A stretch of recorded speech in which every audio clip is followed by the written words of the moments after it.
Bu işi yaşım 80. Bu işi 15 seneden beri yapıyorum.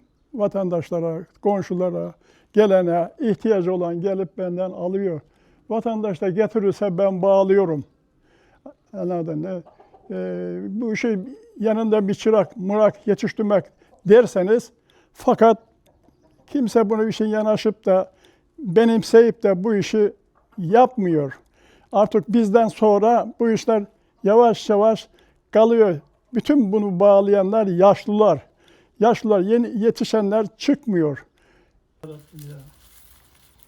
Ya ne yapacak ya? Kime satacak bu süpürgeleri? Sen almasın, alma. Süpürgeyi baştan öğrenmemin sebebi karşıda komşumuz bağlıyordu köyde. Sadece bir tek o bağlıyordu.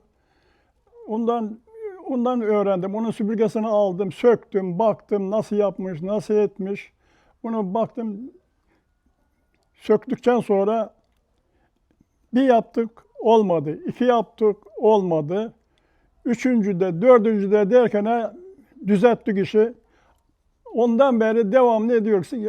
15 seneden beri bu süpürgeyi devam edip bağlıyoruz işte.